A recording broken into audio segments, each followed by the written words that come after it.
Hare Krishna devotees, welcome to day 41 of our Bhakti Vaibhava seminar on Srimad Bhagavatam, 4th Canto.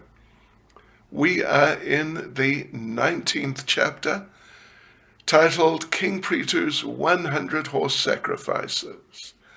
We are we're continuing on from about verse 19. Yes, verse 19. Right, but first of all, let us chant our prayers. Nama Om Vishnu Padaya Krishna Prestaya Bhutale Shrimati Bhakti Vedanta Swaminiti Namane Namaste Saraswati Deve Gauravani Pracharane Nirvishesha Shunyavadi Pastyatya Deshatarane Sri Krishna Chaitanya Prabhu Nityananda Sri Advaita Gadadha Shivas Adi Gaura Bhakta Vrinda Hare Krishna, Krishna Krishna, Hare Hare, Hare Rama, Rama Rama, Hare Hare. Vanchakalpatarubhyascha kripa sindhubhya eva cha, Patitanam pavanebhyo vaishnavebhyo namo namaha. Srila Prabhupada ki jai. Right, devotees, so yes, we are in, what did we say, chapter 19, and we're starting with verse 19. Yeah, and we already, actually yesterday, we read all the verses from 19 to 25. Indra's attempts start a line of false sannyasis. So we read all the verses, we'll read through them again, and there are a few purports as we go. Right. Verse 19, my dear Vidura, Indra, being the king of heaven and very powerful, immediately brought a dense darkness upon the sacrificial arena. Covering the whole scene in this way, he again took away the horse, which was chained with golden shackles near the wooden instrument where animals were sacrificed. Verse 20, the great sage Atri again pointed out to the son of King Prithu that Indra was fleeing through the sky. The great hero, the son of Prithu, chased him again, but when he saw that Indra was carrying in his hand a staff with a skull at the top, and was again wearing the dress of a sannyasi, he still chose not to kill him. 21. When the great sage Atri again gave directions, the son of King Prithu became very angry and placed an arrow on his bow. Upon seeing this, King Indra immediately abandoned the false dress of a sannyasi and, giving up the horse, made himself invisible. 22.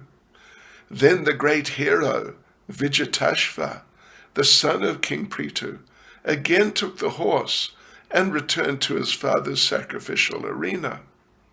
Since that time, certain men with a poor fund of knowledge have adopted the dress of a false sannyasi. It was King Indra who introduced this. So, right, we have purport here from Srila Prabhupada, pretty extensive actually, couple of paragraphs. So, right, Prabhupada, first point Prabhupada makes is that since time immemorial, sannyasis, Vaishnava sannyasis at least, have carried tridandas. It seems that all sannyasis were Vaishnavas initially, but then later Shankaracharya introduced the Mayavad sannyas, Ekadandi, one stick. They carry one stick, Ekadandi sannyasis. So, of course, the Tridandi sannyasis are Vaishnavas, the Ekadandis are Mayavadis. And there are many others. Oh, there are many other types of sannyasis which are not approved by Vedic standards. So here Lord Indra is introducing a particular type of pseudo-sannyas as he tries to hide from Vidyatashva, Prithu's son. And now there are many types of sannyasis. Some go naked, Prabhupada says. Some go naked, and I mean, you can see them occasionally. You don't see them so much in public. Some of them carry a skull and a trident. Generally, they are known as Kapalika. And they've all been introduced under some meaningless circumstances, some stupidity, some craziness. And those people who, with a poor fund of knowledge, they don't know what is what. They accept them, although they are not bona fide, Prabhupada says, guides for spiritual advancement. But some of these poorly informed, unintelligent people accept them as guides and gurus and sannyasis and whatnot. So at the present moment, some missions, organizations without reference to the Vedas, they have introduced sannyasis who perform sinful activities. Some eat meat, have illicit sex, take intoxicants, etc. Sometimes they drink liquor and say, they make the excuse that without alcohol, fish and meat, you can't live in cold climates. They should go to Russia and see our devotees in really cold climates, not taking any alcohol, fish or meat or anything like that, but strictly following proper Vaishnava standards. So sometimes they introduce sinful activities in the name of serving the poor. As a result, poor animals are killed, and they go into the bellies of these so-called sannyasis. So as we stated, sometimes they're called pakandis. Prabhupada concludes the purport by saying, Vedic literature states that a person who puts Lord Narayan on the level with Lord Shiva or Lord Brahma immediately becomes a pakandi. Puranas make such a statement. There's a short purport. This verse here, it appears actually in, let's see. Well, Prabhupada says it's from the Puranas, but it appears in our books in Chaitanya Charitamrita Madhya Lila, chapter 18, verses 116. Yastu Narayanam Devam Brahma Rudradi Daivatai Samatve Naiva Viksheta Sapashandi Bhavedraval, which basically says that those who think that Lord Brahma, Lord Rudra, Lord Shiva are on the same level as Lord Narayan, they're Pashandis, means they're atheists, actually. So in Kali Yuga, these Pakandis, Pashandis, atheists, very prominent. But Lord Chaitanya's tried to kill all of them, not physically, but the consciousness, by introducing his Sankirtan movement. And if some of them actually take to the Sankirtan movement, then they can be saved from their nonsense, and particularly just anyone who takes advantage of the Sankirtan movement can be saved from the influence of these Pakandis. So verse 23, whatever different forms Indra assumed as a mendicant because of his desire to seize the horse were symbols of atheistic philosophy. So again, there's a purport. So according to Vedic traditions, sannyas is an essential part of Varnashram. One has to accept sannyas, at least men have to accept sannyas, but of course, according to the proper parampara system of the acharyas. But now, as we mentioned just immediately previously, there are so many sannyasis, so-called, and they don't understand Krishna consciousness. This is all introduced by Indra because of his jealousy, his enviousness of Maharaj Prithu. So nowadays, there are very few sannyasis who are bona fide. Really, very few. I mean, essentially, particularly within ISKCON, maybe there's some in the Gaudiya Mat, but particularly those who are sannyasis in Prabhupada's ISKCON, they are some of the very rare sannyasis who are bona fide. So no one, Prabhupada explains, no one can introduce any new system into the Vedic way of life. If anyone tries to do it, it's done out of malice, yes, and just, like some envious mentality. And these people are known as Pashandis or atheists. Prabhupada quotes that verse again, Madhya Lila, chapter 18, verse 116. Yeah. So Prabhupada concludes this purport 23 by saying, although it's forbidden, there are many Pashandis who coin terms, just make up some slogans like Daridra Narayan and Swami Narayan, although not even such demigods as Brahma and Shiva can be equal to Narayan, what to speak of some ordinary human being. So verses 24 and 25. In this way, King Indra, in order to steal the horse from King Prithu's sacrifice, adopted several orders of sannyas. Some sannyasis go naked, sometimes they wear red garments and pass under the name of kapalika. These are simply symbolic representations of their sinful activities. Krishna, Krishna.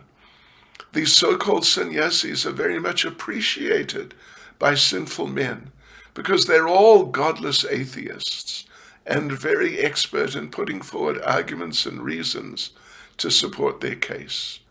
We must know, however, that they're only passing as adherents of religion and are not so in fact. Unfortunately, bewildered persons accept them as religious, and being attracted to them, they spoil their life. Right, so there's a fairly short purport here. Let's see what Prabhupada says. Well, yes, as stated in the Bhagavatam, men in this age of Kali are short-lived, devoid of spiritual knowledge, susceptible to accept false religious systems. It's all due to their unfortunate condition. Therefore, they're always disturbed in mind. So the Vedic scriptures practically prohibit sannyas in Kali Yuga because of how a less intelligent person may accept it for cheating purposes. Actually, the only religion is surrendering to Krishna. All other systems of sannyas and religion are not bona fide. Prabhupada concludes the purport by saying, in this age they're simply passing for religious systems. This is most regrettable. So now Maharaj Prithu himself, up to now it's been his son Vijitashva, who's pretty heavy, but somehow he became a little confused by Indra adopting disguises. But now Maharaj Prithu is preparing to kill Indra.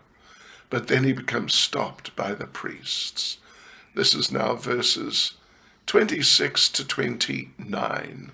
26. Maharaj Prithu, who was celebrated as very powerful, immediately took up his bow and arrows and prepared to kill Indra himself, because Indra had introduced such irregular sannyas orders. 27. When the priests and all the others saw Maharaj Prithu very angry and prepared to kill Indra, they requested him, "O great soul, do not kill him, for only sacrificial animals can be killed in a sacrifice. Such are the directions given by Shastra." Verse 28. Dear King, Indra's powers are already reduced due to his attempt to impede the execution of your sacrifice. We shall call him by Vedic mantras which were never before used, and certainly he will come. Thus, by the power of our mantra, we shall cast him into the fire, because he is your enemy. Krishna, what drama. Verse 29. My dear Vidura, after giving the king this advice, the priests who had been engaged in performing the sacrifice called for Indra, the king of heaven, in a mood of great anger. When they were just ready to put the oblation in the fire, Lord Brahma appeared on the scene and forbade them to start the sacrifice. Right, okay. So now, devotees, we've got to go through and read the purports, the verses again, and the purports. Maharaj Prithu, who was celebrated as very powerful, immediately took up his bow and arrows and prepared to kill Indra himself, because Indra had introduced such irregular sannyas orders. Purport. So it is the duty of the king, one of the duties, and very important one, not to tolerate the introduction of any irreligious systems. And since Prithu is an incarnation of the Lord, he certainly had to do that. So, ideally, Prabhupada makes the point, following in Maharaj Prithu's footsteps, all heads of state should be bona fide representatives of the Lord and cut down the religious systems. Just the cowards declare secular systems. Yeah, they just don't want to bother anyone. They're not interested in truth and really helping the people become purified to go back to Godhead. They just want to be popular. So this is secular state is just a compromise. Such a mentality, Prabhupada says, is a way of compromising religious and irreligious systems. And because of this, people are losing interest. So many have become uninterested in spiritual advancement. Prabhupada concludes the purport by saying, thus the situation deteriorates to such an extent that human society becomes hellish. 27. When the priests and all the others saw Maharaj Prithu very angry and prepared to kill Indra, they requested him, O great soul, do not kill him, for only sacrificial animals can be killed in a sacrifice. Such are the directions given by Shastra. Right, so there's a short purport here. animal killing in sacrifices is just for testing the mantras. If the mantras were done correctly, the animal would come out of the sacrifice with a brand new body, rejuvenated. So no one should ever be killed in a sacrifice for Lord Vishnu. So then how could Indra be killed as he's worshipped in the yajna as a part and parcel of the Lord? So therefore the priests requested King Prithu not to kill Lord Indra. So on we go to verse 28. Dear King, Indra's powers are already reduced due to his attempt to impede the execution of your sacrifice.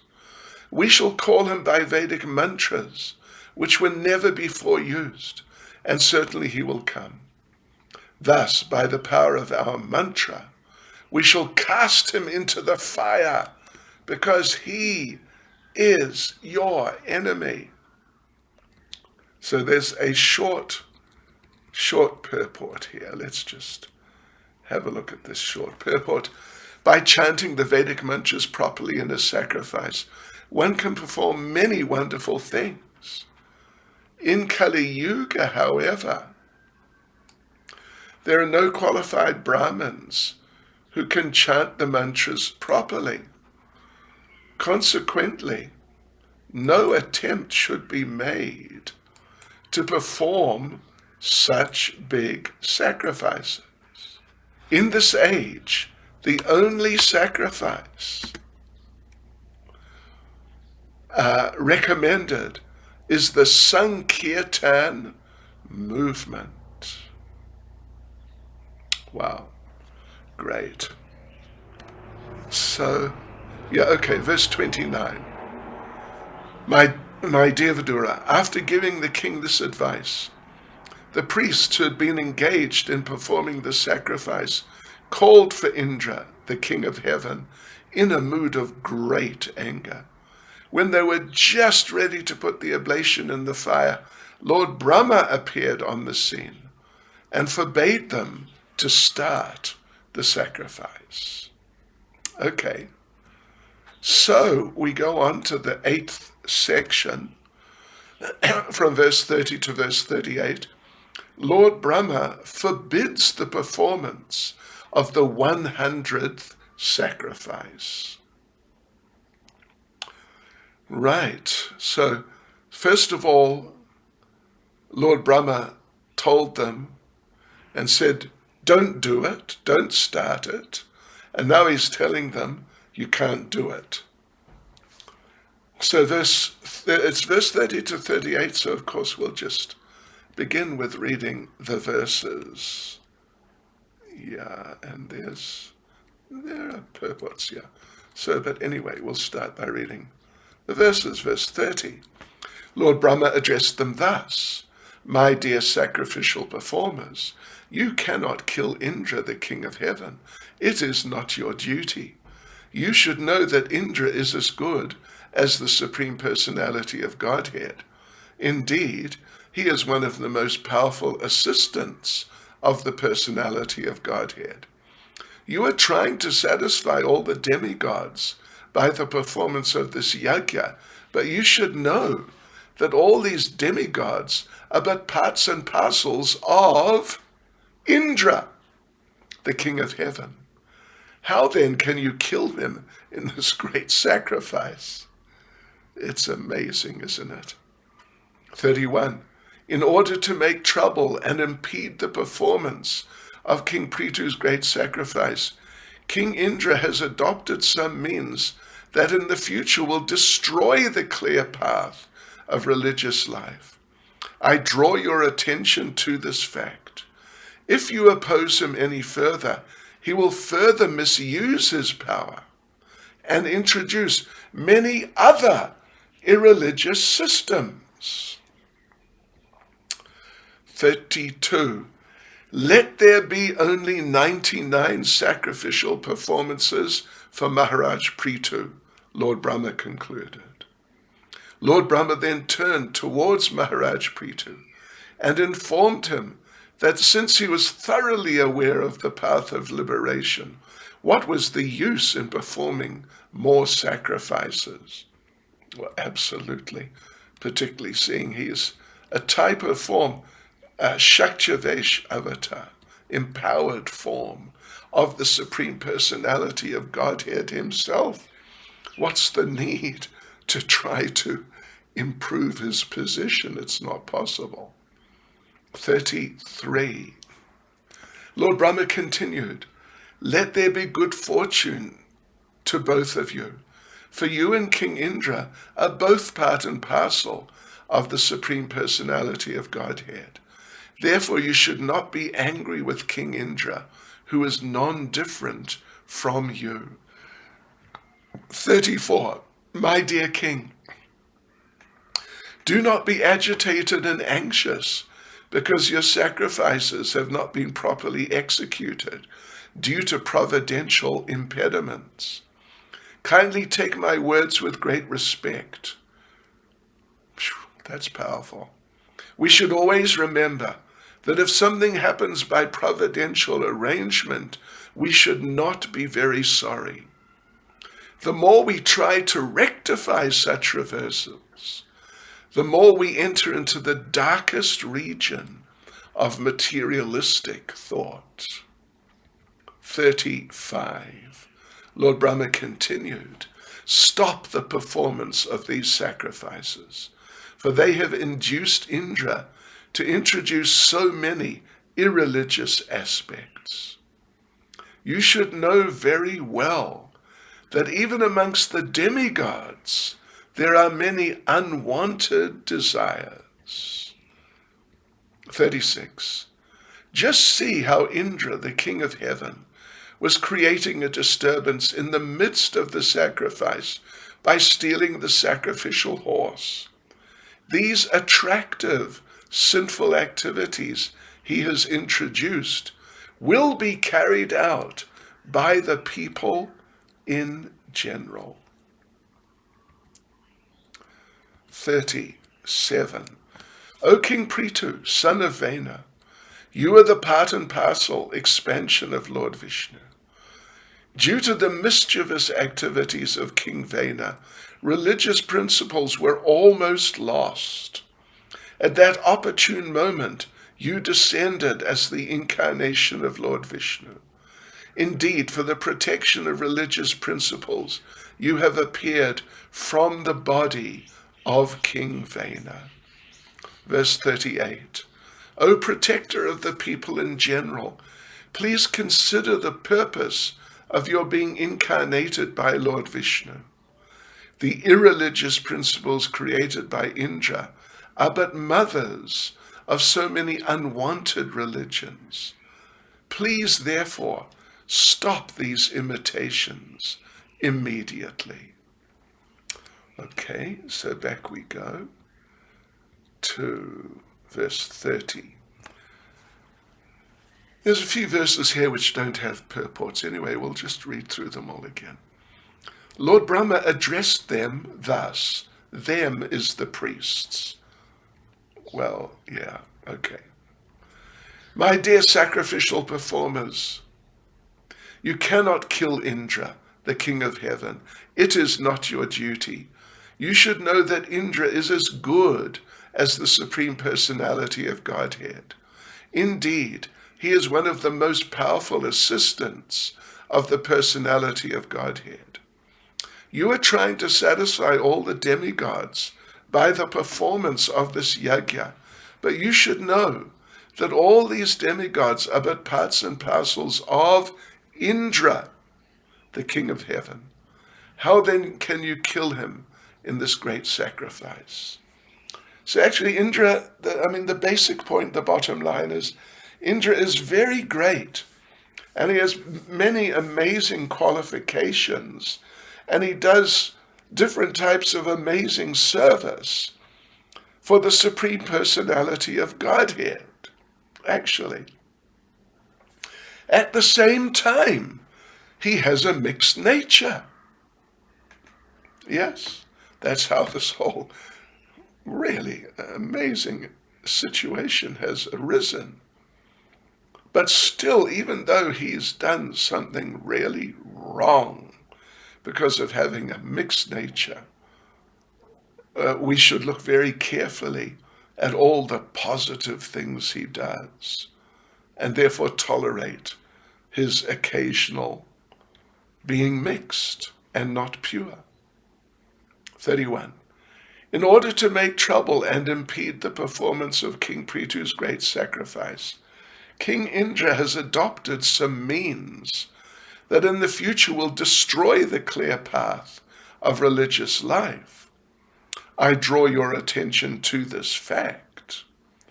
If you oppose him any further, he will further misuse his power and introduce many other irreligious systems. And, there may be no end to it all, really. 32. Let there be only 99 sacrificial performances for Maharaj Prithu, Lord Brahma concluded. Lord Brahma then turned towards Maharaj Prithu and informed him that since he was thoroughly aware of the path of liberation, what was the use in performing more sacrifices? What's the need?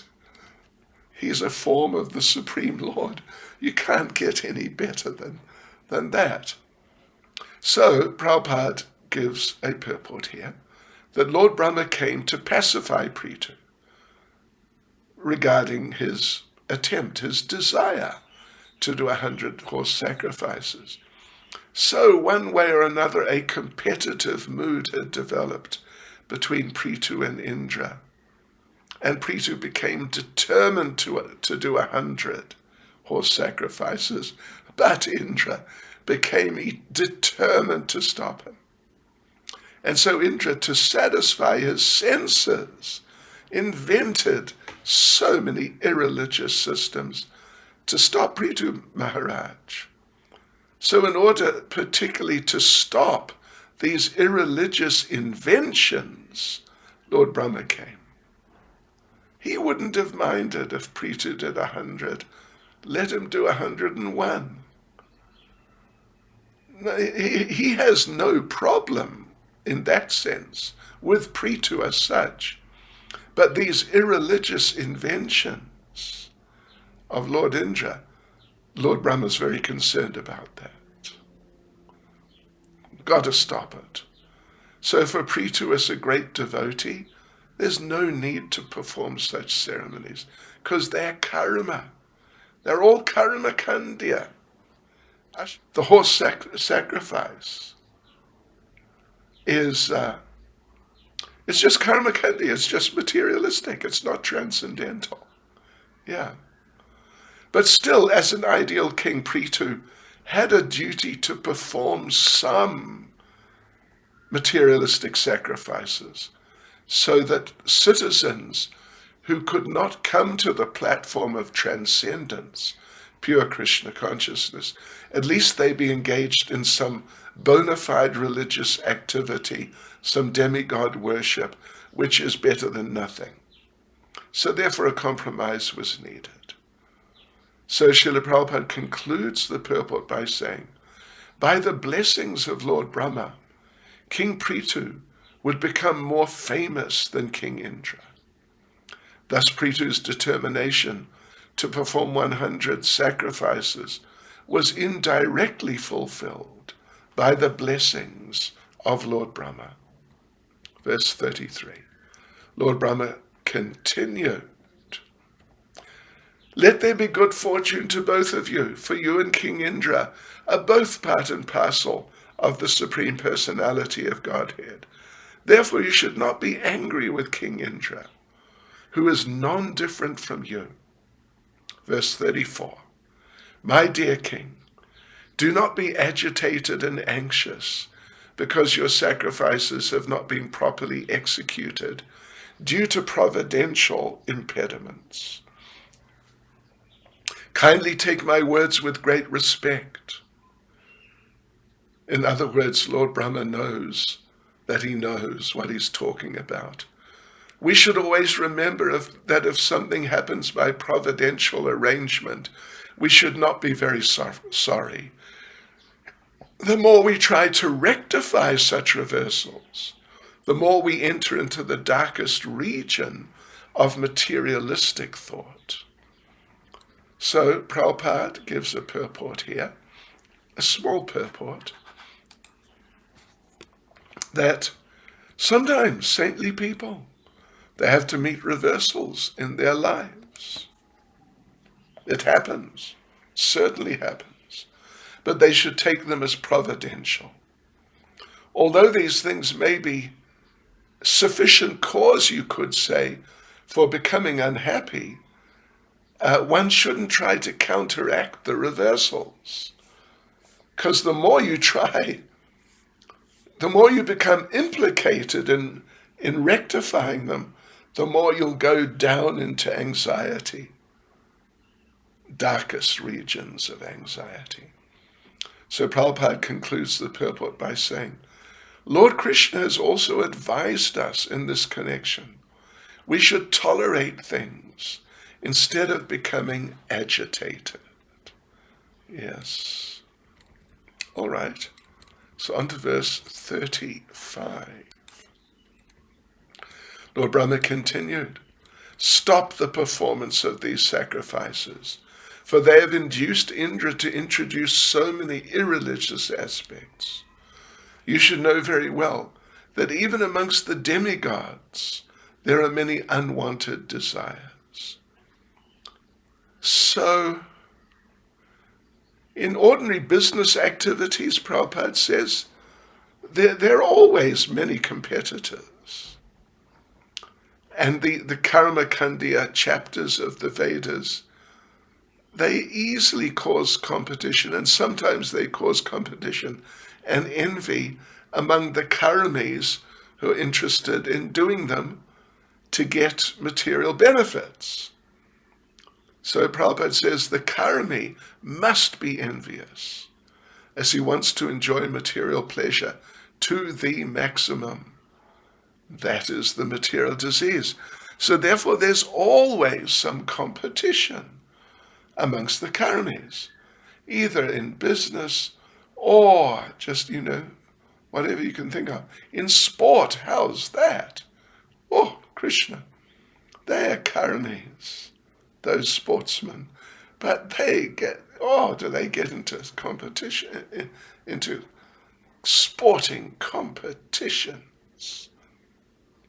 And then in yagyas, karmakandiya yagyas, there may be competition, some enviousness. So Lord Brahma wanted to end the competition. So because Prithu was a great devotee in incarnation, he was requested to stop. Just note that Lord Brahma is not being requested to stop. But because Prithu is a great devotee and incarnation, he's being requested to stop because he can stop. Indra will not be able to stop introducing irreligious systems.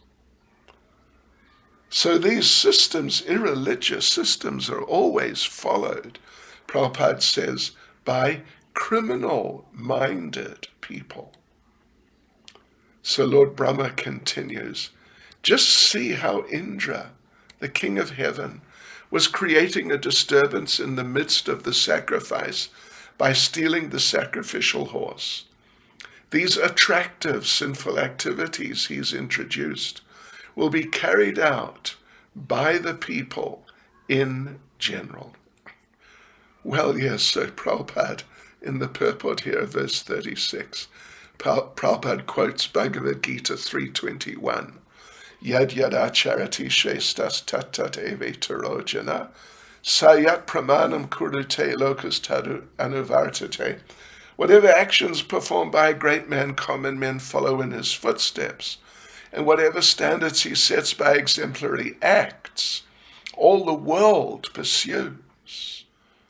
Lord Brahma doesn't want people following the examples that have been set here. Lord Indra his irreligious activities, well, that's what can you do about that? But Maharaj Prithu should know better to start attacking them. So Prabhupada makes the point in the second paragraph that Lord Indra wanted to defeat King Prithu for his own sense gratification. Therefore he stole the horse and disguised himself as irreligious people. So these activities, of course, are attractive to non-devotees. Oh, dear, dear. Yeah. So they're very dangerous. Therefore, Brahma thought it best stop the sacrifices. Prabhupada mentions that Lord Buddha thought basically the same way. He introduced non-violence, contradicting the Vedic sacrificial instructions, because people were abusing the Vedic system, unnecessarily killing innocent animals. So for the time being, Lord Buddha denied the Vedas. And it's not good to perform sacrifices which will have reversed effects. Best to stop them. So now there's a third paragraph, devotees. This is really quite a big, it's really a big purport, actually, one of the big ones. Okay, so Prabhupada says that as we have repeatedly explained, now it's not possible to do these same types of traditional Vedic sacrifices due to a number of factors, but one of them is lack of qualified priests. I mean, there's also the lack of enough funds to finance such a major, massive endeavor. So what should we do now if we can't do those sacrifices? You all know by now. We have to do Sankirtan Yajna. This will satisfy Lord Chaitanya. It'll satisfy Lord Vishnu, who is Yagyeshvara, Yajna, the Lord of Sacrifice. It'll satisfy Lord Vishnu in his form as Lord Chaitanya, Lord Chaitanya is superior to him, of course. So intelligent people should do this. The easiest way to satisfy Lord Vishnu in this age. If the old ritualistic ceremonies continued, people would be encouraged to kill more animals. And Prabhupada makes the point, in Calcutta, many butchers keep pictures of Kali, and customers think they're getting Kali prasadam. Oh, Krishna. So they don't know that Kali never eats non-veg. She is fully vegetarian, as she's the chaste wife of Lord Shiva. I remember quite some years ago, more than 10, between 10 and 15, I would say, I was on a flight of an airline which existed then, I believe it doesn't now, called Kingfisher Airlines. And, I was thinking how India's becoming more degraded and like that. And then the girls came around, these stewardesses, whatever, asking everyone, including me, do we want a meal? And this girl with this red mini skirt on comes up to me, dressed just like this, as a sannyasi, and says, veg or non-veg? Then I understood India is in bad shape. Yes, right, so Kali is vegetarian. Lord Shiva's great Vaishnav, he never eats non-veg. And Kali accepts his remnants. So there's no possibility of her eating meat or fish. But such offerings are accepted by her followers, bhutas, the ghosts, pishachas, the witches, rakshasas, the cannibals. So those who take Kali prasad in the form of flesh are not getting her prasad, but they're getting food left by these bhutas, the ghosts, etc. That's pretty heavy, isn't it? All right, so verse 37. O King Prithu, son of King Vena, you are the part and parcel expansion of Lord Vishnu. Due to the mischievous activities of King Vena, religious principles were almost lost. At that opportune moment, you descended as the incarnation of Lord Vishnu. Indeed, for the protection of religious principles, you have appeared from the body of King Vena. So, one of the best known things about the Supreme Personality of Godhead is here. Why does the Lord appear? It's explained in Bhagavad Gita chapter 4 verse 8. Paritranaya saudinam vinashaya duskitam dharma samstapanartaya sambhavami yuge yuge. In order to deliver the pious and annihilate the miscreants, as well as to re-establish the principles of religion, I advent myself millennium after millennium. So, Lord Vishnu carries his symbols, club and chakra, to kill the demons, conch and lotus to protect and enliven his devotees. And when the Lord's present on the planet, he does both simultaneously. Kills demons, protects devotees. Sometimes he appears as Lord Krishna or Lord Ram. That's all in Shastra. Sometimes as Shakyavesh avatar like Buddha or Prithu. These Shakyavesh avatars, they're incarnations of Lord Vishnu's power, which is invested in a living entity.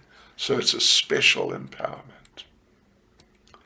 So King Prithu he's described as an avatar of Vishnu, but he's Shakyavesh.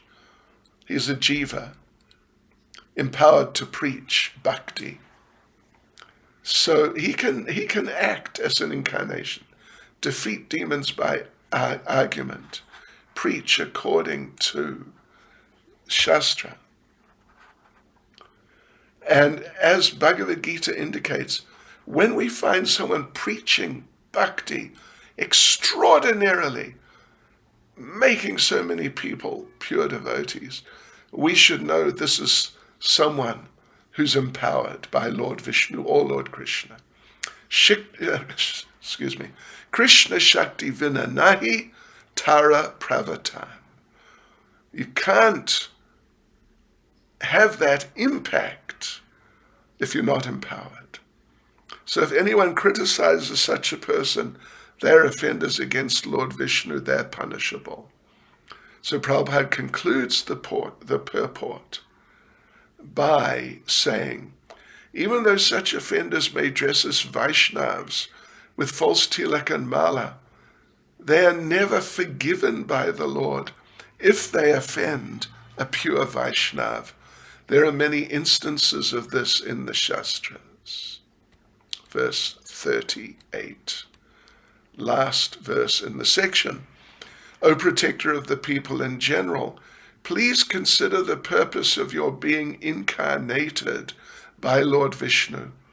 The irreligious principles created by Indra are but mothers of so many unwanted religions. Please therefore stop these imitations immediately. So Lord Brahma addresses Prithu as Prajapati, reminding him of his responsibility to maintain the peace and prosperity of his citizens. Yes, so as we've already read on numerous occasions, the duty of the king, one of the main duties of the king, is to see people are properly executing religious principles. So Brahma specially requested Prithu conquer the pseudo-religious principles of Indra. So it's the duty of the king or head of government to stop pseudo-religion, the pseudo-religion of unscrupulous people. Of course, originally religious principles come from the Lord. Dharmantu Sakshad Bhagavat Pranitam. Then they come down through parampara. So then Lord Brahma asked Prithu, stop competing with Indra. Who was determined to stop him doing 100 Ashvamedha Yagyas. Prabhupada includes the purport by saying, instead of creating adverse reactions, it was better for Maharaj Prithu to stop the yagyas in the interest of his original purpose as an incarnation. This purpose was to establish good government and set things in the right order. So on to the last section, section 8. Prithu Maharaj makes peace with Lord Indra, which is verse 39 to verse 42. Well, you know what I'm going to do. There's only one purport here. I'm just going to read straight through. So verse 39. The great sage Maitreya continued. When King Prithu was thus advised by the supreme teacher, Lord Brahma, he abandoned his eagerness to perform yagyas and with great affection concluded a peace with King Indra. Just see what, that's amazing, isn't it? Even Lord Indra was willing. That's also amazing. Verse 40, there's a purport here too. After this, Prithu Maharaj took his bath, which is customarily taken after the performance of a yagya, and received the benedictions and due blessings of the demigods, who were very pleased by his glorious activities. So Srila Prabhupada, again, as he's done on a number of occasions, and he does it because it's so important. It's just something that really needs to be focused on adequately. He basically has a general discussion here in the purport of verse 40 about yagya. Yagyas are meant to please the Supreme Lord, and demigods are automatically pleased because when you water the root of the tree, who is the Supreme Lord, when you please the Lord with a yagya, then all the parts and parcels are automatically pleased, means particularly the demigods. Yes, because pouring water on the root of the tree satisfies the branches, trunk, twigs, flowers, leaves, fruit, if there's any fruit. Similarly, when you give food to the stomach, all parts of the body benefit.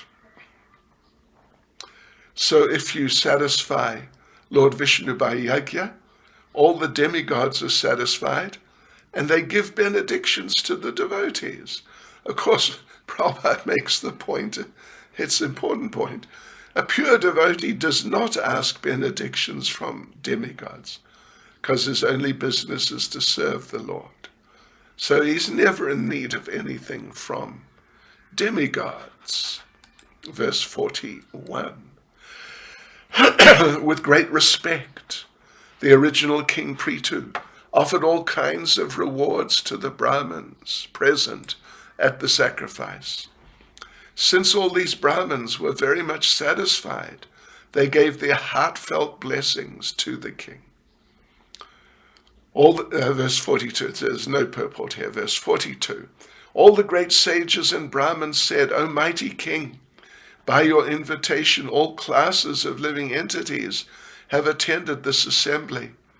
They have come from Pitriloka and the heavenly planets, and great sages as well as common men have attended this meeting.